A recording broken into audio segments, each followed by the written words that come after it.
హాయర్స్ welcome to our channel. మరోసారి హైదరాబాద్ లో హైడ్రా పంజాబ్ విసిరింది అని చెప్పుకోవాలి. హైదరాబాద్ లోని మణకొండలోని అల్కాపురి కాలనీలో ఒక కమర్షియల్ గా యూజ్ చేస్తున్న హే బండి ది సన్సెట్ స్టోర్ అనే వాటి మొత్తం కూడా రిమూవ్ చేసేసారు ఇక్కడ. అంటే వీళ్ళు రెసిడెన్షియల్ గా తీసుకుని దీన్ని కమర్షియల్ గా వాడుకున్నారని ఒక ఆరోపణతో దీన్ని తీసేయడం జరిగింది. లాస్ట్ వీకే హైడ్రా రంగనాథ్ గారు కూడా ఇక్కడ విజిట్ చేశారని చెప్పేసి వార్తలు వినిపిస్తున్నాయి. సో ఆయన విజిట్ చేసిన తర్వాత ఇది అక్రమంగా రన్ చేస్తున్నారని ఈ రోజు వీటన్నిటిని కూడా ఈ షట్టర్స్ అన్నిటిని కూడా తొలగించేశారు. సో ఆ విజువల్స్ అన్ని కూడా మీరు చూస్తున్నారు. సో ఇక్కడ ఈ వ్యాపారస్తులకు అండ్ అధికారులకు మధ్య తీవ్ర వాగ్వాదం జరిగినట్టు కూడా వార్తలు అయితే వినిపిస్తున్నాయి. సో ఒక్కసారి మీరు ఇక్కడ విజువల్స్ అయితే చూడొచ్చు. మొత్తాన్ని కూడా తీసేస్తారు. ఇది ఒక అపార్ట్మెంట్. సో ఈ అపార్ట్మెంట్ లో ఈ కింద ఈ విధంగా స్టోర్ రన్ చేస్తున్నారు. ఇది ఒక రెసిడెన్షియల్ ప్లేస్. ఈ రెసిడెన్షియల్ ప్లేస్ లో వీళ్ళు రెసిడెన్షియల్ గా తీసుకుని ఆ తర్వాత కమర్షియల్ గా యూజ్ చేస్తున్నారు అని చెప్పేసి కూడా వార్తలు వినిపిస్తున్నాయి. సో ఇప్పుడు విజువల్స్ ఒకసారి మీరు చూడొచ్చు. మొత్తాన్ని కూడా రిమూవ్ చేసేసారు ఇక్కడ షట్టర్స్ తో సహా. ఏ బండి ఇది సన్సెట్ స్టోర్ అని చెప్పేసి అది ఇక్కడ వీళ్ళు డబ్బులు డిమాండ్ చేశారు. ఆ డబ్బులు ఇవ్వకపోవడం వల్లనే దీని మీద కంప్లైంట్ చేశారు. కంప్లైంట్ చేయడం వల్లనే హైదరాబాద్ దీన్ని కూల్ చేశారని చెప్పేసి కూడా వ్యాపారస్తులు అయితే ఆరోపిస్తున్నారు. మరి ఏమైనా హైడ్రా అయితే ఇటువంటి నిర్ణయం అంటే కొన్ని రోజుల పాటు మనం చూసాము హైడ్రా కూల్చివేతలు ఆగిపోయాయి. సో అందరు కూడా కూల్చివేతలు ఆపేస్తారు. ఎందుకు అని చెప్పేసి చర్చనీయాంశంగా అయితే మారింది. కానీ మళ్ళీ హైడ్రా ఇప్పుడు కూల్చివేతలు మొదలు పెట్టడం చూస్తాం. మొన్న కూడా రంగనాథ్ గారు ఒక స్టేట్మెంట్ ఇచ్చారు. అంటే హైడ్రా ఏర్పడిన తర్వాత అక్రమంగా కట్టడాలు జరిగితే వాటిని నిర్మూలిస్తామని చెప్పేసి కూడా అన్నారు. హైడ్రాకు ముందున్నవి వాటిని మేము కూల్చమని కూడా ఆయన ఒక స్పష్టం చేశారు. మరి ఇదైతే అంటే అక్రమంగా రన్ చేస్తున్నారన్న ఒక ఆరోపణలు అయితే కూల్చివేయడం జరిగింది. అంటే రెసిడెన్షియల్ ప్లేస్ ని వీళ్ళు కమర్షియల్ గా యూజ్ చేస్తున్నారని చెప్పేసి. సో ఏదేమైనా ఇక్కడ హే బండి స్టోర్ 5 సంవత్సరాలుగా రన్ చేస్తున్నారంట. ఇక్కడ 70 మంది ఎంప్లాయీస్ ఉన్నారని కూడా వీళ్ళు చెప్తున్నారు. సో దీన్ని ఇవాళ కూల్చివేశారు. సో అటు వ్యాపారస్తులకు హైడ్రా అధికారులకు మధ్య కూడా చిన్న వాగ్వాదం జరిగినట్టు కూడా వీళ్ళు చెప్పడం చూస్తాం. సో ఏదేమైనా మరి ఇక్కడ ఎంప్లాయీస్ ఏ విధంగా రెస్పాండ్ అవుతున్నారు దీని పట్ల, ఎందుకు ఈ విధంగా కూల్చివేతలు జరిగినాయి వాళ్ళని అడిగి ఒకసారి తెలుసుకునే ప్రయత్నం అయితే చేద్దాం. సో ఒకసారి వాళ్ళతో మాట్లాడి చూద్దాం. సో అన్న చెప్పండి, ఏం జరిగింది ఇక్కడ హైడ్రా వాళ్ళు వచ్చి మొత్తం కూడా తీసేయడం చూస్తున్నాం కదా, అంటే ఏం జరిగింది, ఎందుకు తీసేశారు? కమర్షియల్ పర్పస్ లేదని తీసేశారండి. యాక్చువల్ గా మనం కమర్షియల్ ట్యాక్సెస్ అన్ని యాజ్ పర్ స్టోర్ ప్రకారం మనము అన్ని మున్సిపల్ బిల్స్ అన్ని కడుతూనే ఉన్నాము. 2.5 years నుంచి ఇక్కడ స్టోర్ ఎస్టాబ్లిష్ అయి ఉంది. అంతమంది కూడా 2 years నడిచినాయి ఈ షట్టర్స్ స్టోర్స్. మనము ఈ స్టోర్ పైన ఎలాంటి ఇంటిమేషన్ లేకుండా వచ్చి డైరెక్ట్ గా తీశారు. ఇప్పుడు ఎంప్లాయ్మెంట్ ఇంతమంది 70 మంది డైరెక్ట్ గా ఎంప్లాయీస్ వర్క్ చేస్తారు. వాళ్ళ స్టోర్ ని నమ్ముకొని ఉన్నారు. ఉమెన్ ఎంప్లాయీస్ ఉంటారు ఒక 30 members. దీన్ని నమ్ముకొని ఉన్నారు. ఇప్పుడు వాళ్ళ పరిస్థితి ఏంది? డైరెక్ట్ గా వచ్చి స్టోర్ ఆఫ్ అయిపోయింది. ఇండైరెక్ట్ గా మనకి 700 farmers వర్క్ చేస్తారు. డైలీ వెజిటేబుల్స్ చేస్తారు.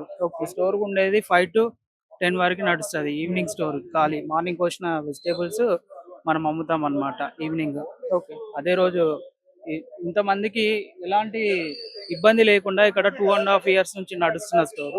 డైలీ 700 members వాకింగ్ ఉండే స్టోర్. 8,000 SFT store. 5 years గా కష్టపడి ఎస్టాబ్లిష్ చేసిన దాన్ని వచ్చి 1 day వచ్చి ఇలా కూల్చి వెళ్ళిపోతే కంపెనీ ఎస్టాబ్లిష్ చేసిన వాళ్ళ పరిస్థితి ఏంది? దీనే నమ్ముకొని 5 years గా వర్క్ చేస్తున్నాం మేము. ఎంప్లాయీస్ 3 years గా వర్క్ చేస్తున్నారు ఇక్కడ. వాళ్ళ పరిస్థితి ఏంది? వాళ్ళని రోడ్ పైనకి లాగినట్టే కనీసం ఇంటిమేషన్ ఇచ్చి దానికి సంబంధించిన కమర్షియల్ పర్పస్ అట్లాంటివి తీసుకొని రన్ రన్ చేస్తుంటాం. లేకపోతే కొంచెం టైం తీసుకొని ఇవంతా ఈ ఎక్విప్మెంట్ అంతా ఏం చేస్తాం ఇప్పుడు?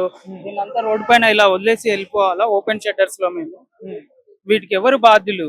ఈ ఎంప్లాయీస్ కి ఎవరు పెడతారో తిండి రేపటి నుంచి? వీళ్ళ పరిస్థితి ఏంటి?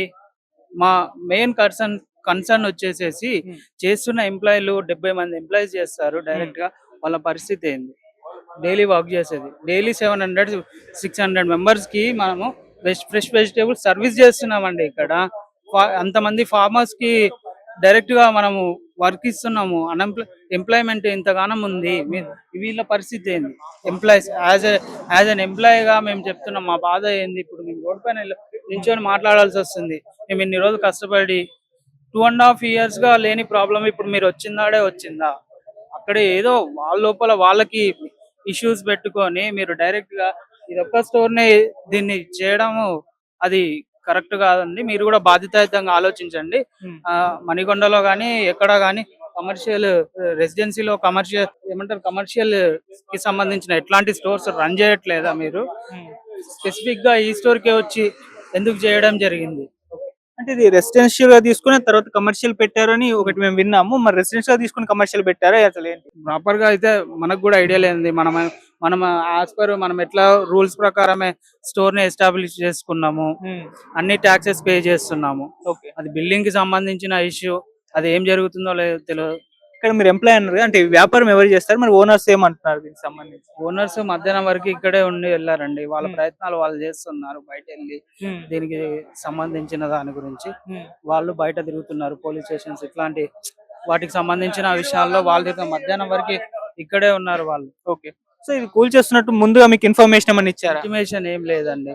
డైరెక్ట్ గా వచ్చి 10 o'clock వచ్చి తీసేశారు. దాని తర్వాత అప్పుడే రావడం జరిగింది. మేము కూడా 10:30, 11 లోపల వస్తే అన్ని ఇలా జరిగి ఉన్నాయి. కానీ హైడ్రా కమిషనర్ ఒక 1 వీక్ బ్యాకే ఇక్కడ విజిట్ చేశారు. ఇక్కడ ఆదేశాల మేరకు అక్రమంగా వ్యాపారాలు నడుస్తున్నాయని చెప్పేసి ఒక నోటీస్ అయితే వచ్చింది. మరి నిజంగా వచ్చినప్పుడు మీకు తెలియదు అది తీసేస్తారని? హైడ్రా కమిషనర్ వచ్చిన సంగతి తెలుసండి. అది 10 days బిఫోర్, 1 week బిఫోర్ వచ్చి ఇలా వచ్చి వెళ్ళారు. దానికి సంబంధించింది బిల్డింగ్ వాళ్ళు ఎవరైతే ఉన్నారో ఓనర్స్ మాట్లాడుకుంటారు. మా ప్రాబ్లం ఏంటంటే మెయిన్ గా ఇక్కడ మేము బిజినెస్ చేసే వాళ్ళం, మా పరిస్థితి ఏంది, ఎంప్లాయ్మెంట్ పరిస్థితి ఏంది. ఓకే. సో ఇప్పుడు మరి వేరే దగ్గర మనం మీకేమన్నా ఓనర్స్ అకామిడేషన్ చేస్తున్నారా లేదంటే ఎలా చేస్తారండి? ఎలా చేస్తారు?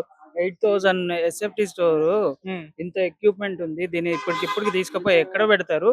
దీన్ని ఎస్టాబ్లిష్ చేయడానికి మళ్ళీ ఎంత టైం పడుతుంది? దానిపైన ఎంత అమౌంట్ పెట్టాలి? ఎన్ని రోజుల్లో కృషి అండి దీని కింద వర్క్ చేసే ఎంప్లాయీస్ అందరూ. మామూలుగా హైదరాబాద్ లో ఎఫ్టిఎల్ పరిధిలో బఫర్ జోన్ పరిధిలో ఉన్న వాటిని కూల్స్తూ వస్తున్నారు మనకు తెలిసింది. ఇటువంటివి కూల్చేటప్పుడు అంటే ఎవరైనా కంప్లైంట్ చేస్తే గానీ కూల్చే పరిస్థితి లేదు. మరి దీనికి సంబంధించి ఎవరైనా కంప్లైంట్ చేశారా హైడ్రా అధికారులకు? అందుకే కూల్చివేతలు జరిగాయి. అన్నారు బిల్డింగ్ లోనే ఏదో జరుగుతుందండి, ఒకరి ఇద్దరికి ఏదో వాళ్ళకు కంప్లైంట్స్ వాళ్ళకి పడక ఇది ఇంతవరకు వచ్చిందని అనుకుంటాం. మాకు కూడా తెలిసిన విషయాలు. అంటే మనీ రిలేటెడ్ ఉన్నాయంటారా? ఇష్యూస్ ఏమన్నా? మనీ రిలేటెడ్ ఏంటో తెలియదండి మాకు కూడా పర్ఫెక్ట్ గా తెలియదు. మా ఇష్యూ వచ్చేసి మెయిన్ గా స్టోర్ ని తీయడం. దీని వల్ల ఒక 70 మంది ఎంప్లాయీస్ స్టక్ అయిపోయారు. ఈ రోజు వర్క్ లేదు, ఎవరికి లేదు, ఇవన్నీ తీసి పడి ఉన్నాయి. వీటి పరిస్థితి ఏంది? మీరు ఎప్పటి నుంచి వర్క్ చేస్తున్నారు? నేను 5 years గా పనిచేస్తున్నాను 5 years నుంచి ఇక్కడే ఉన్నా. ఈ కంపెనీలో. దీన్ని ఎస్టాబ్లిష్ చేయడానికి ఇంత టైం పట్టింది. ఎస్టాబ్లిష్ చేసి 2.5 years అవుతుంది.